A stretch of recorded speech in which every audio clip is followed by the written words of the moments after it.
Sure. Yeah, that was a smile. It was a slight smile. Still a smile. Fine. Living in Cleveland. Mm-hmm. Promise. I promise.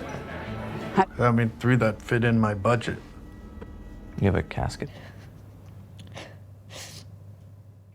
Are you lost? Who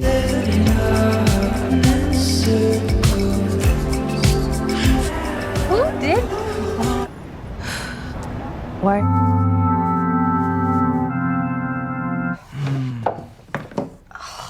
How do you do it? What? Renn, I'm a fucking mess.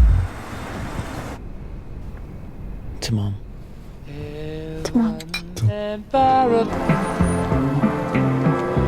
What do you got in your sleeve?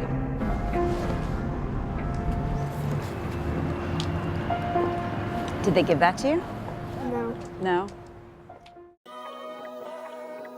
Hey there, welcome back.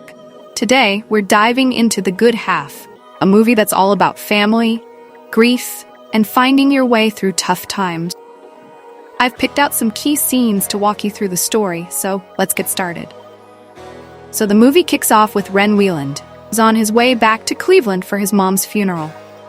Right from the start, you can tell this isn't going to be an easy trip for him. Renn's been avoiding his family, and now he has to face everything he's been running from. As he's about to board his flight, we hear a series of voicemails. His sister Lee is frantic, trying to get in touch with him to help with the funeral arrangement. His boss is pushing for a promotion that Renn doesn't seem to care about, and his dad is awkwardly offering to pick him up, clearly unsure of how to connect with his son. It's obvious that Renn has been distant, both physically and emotionally, for a long time. On the plane, Renn meets Zoe, chatty and upbeat therapist who's also heading to Cleveland. Their conversation starts off light, with Zoe asking a ton of questions, trying to get to know Renn.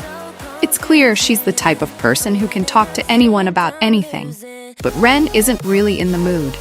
Still, there's a connection forming between them, even though Renn is trying to keep his guard up. Zoe shares that she's going through a divorce, and Renn hints at the heavy reason for his trip home. This brief interaction sets the stage for their relationship throughout the movie. Once Renn arrives in Cleveland, the reality of his situation starts to hit him. He's picked up by his sister Lee, who's clearly been holding everything together on her own. Lee is stressed and overwhelmed. It's obvious that she's been carrying the weight of their mom's illness and now the funeral arrangement.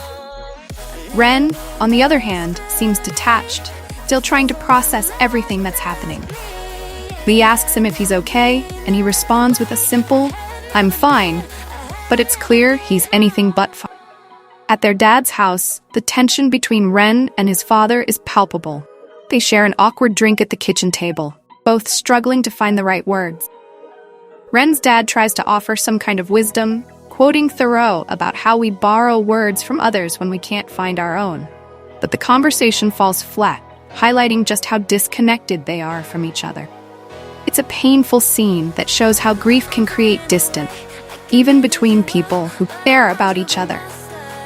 The next day, Renn, Lee, and their dad go through the grueling process of preparing for the funeral. They visit the funeral home, where they meet Rick, their stepdad, who's been handling most of the arrangement. This is where things start to get really complicated. Rick has arranged for a priest to give the eulogy, which is a bit strange considering their mom was Jewish. This decision doesn't sit well with Renn, and it leads to a heated argument between him and Rick. Renn accuses Rick of not being there for their mom when she was sick, and the tension that's been simmering finally boils over. It's a raw, emotional scene that reveals just how much guilt and anger Renn has been bottling up. Hey there, fellow. I hope you're enjoying this video so far. I wanted to take a quick moment to ask you what you think of this video so far. If you're liking it, be sure to give it a thumbs up. And if you haven't already subscribed to my channel, now's the perfect time to do it. By subscribing, you'll stay up to date on all my latest videos and updates, and you'll get to see even more awesome content. So what are you waiting for? Subscribe. Thanks for watching. Amidst all this tension, Renn finds himself spending more time with Zoe, who shows up unexpectedly at the funeral. Their interactions offer Renn a brief escape from the overwhelming emotions he's dealing with. Zoe's presence is comforting, and she has a way of getting Renn to open up in a way that he hasn't been able to with his family. There's a particularly touching moment where Renn finally admits that he's not okay, and Zoe reassures him that it's okay to feel that way. This connection between them becomes a lifeline for Renn as he navigates his grief. As the story progresses, we dive deeper into Renn's relationship with his mom through a series of flashbacks. One particularly memorable scene involves Renn recalling a time when his mom stole a spoon from a restaurant. It's such a small, quirky memory, but it speaks volumes about their bond. Renn's mom was the kind of person who found joy in little things, and this memory highlights the bittersweetness of his loss.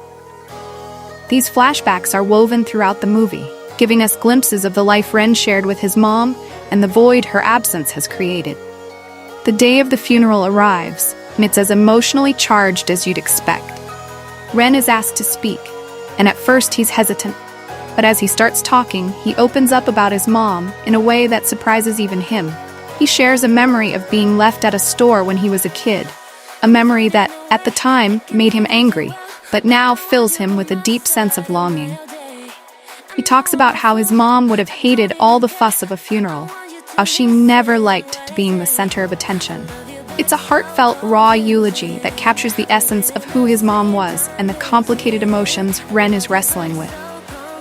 After the funeral, there's a sense of closure, but it's clear that the grieving process is far from over for Renn. He decides to stick around in Cleveland a bit longer, maybe to reconnect with his family, maybe just to figure out what comes next. He spends more time with Zoe, and their conversations become a space where he can be honest about his feelings. Zoe, in turn, shares more about her own struggles, and they find solace in each other's company. There's this moment where Renn admits that he feels like his life is split into two halves. The good half, before his mom got sick, and the bad half, the one he's living in now. It's a powerful reflection on how grief changes us, how it divides our lives into before and after. In the end, the good half isn't just about a funeral or the loss of a loved one. It's about finding a way to keep going when everything feels broken. Renn's journey is one of slowly coming to terms with his grief, reconnecting with his family, realizing that it's okay not to have all the answers.